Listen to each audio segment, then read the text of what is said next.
Alors j'ai commencé ce travail sur cette série The Kingdom en 2009, suite au décès de ma fiancée à l'époque.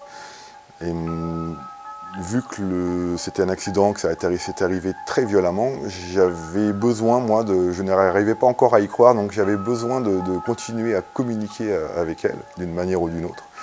Et je me suis servi du livre des morts tibétains qui s'appelle le Bardo Thodol.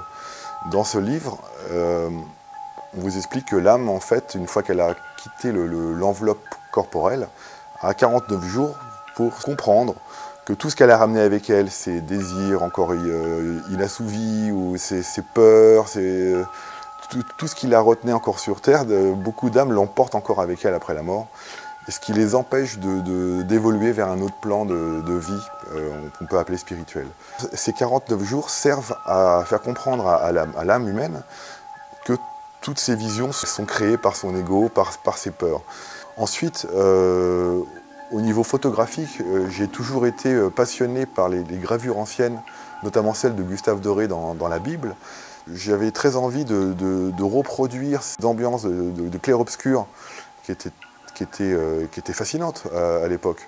Donc j'ai dû réfléchir à un moyen de pouvoir recréer des univers, on va dire, célestes, entre guillemets, sans passer par l'illustration, en restant dans la photographie. Donc je détourne chaque nuage et après je crée ma composition. L'image que j'ai dévoilée à la galerie Pièce Unique ce jeudi 2 février, elle mesure 1,50 m par 2,50 m, cadre compris. C'est un bon format. Voilà. Et c'est une pièce unique, donc il n'y en a qu'une. On n'aura pas d'autre occasion de la voir, donc je suis très content de la dévoiler et on verra bien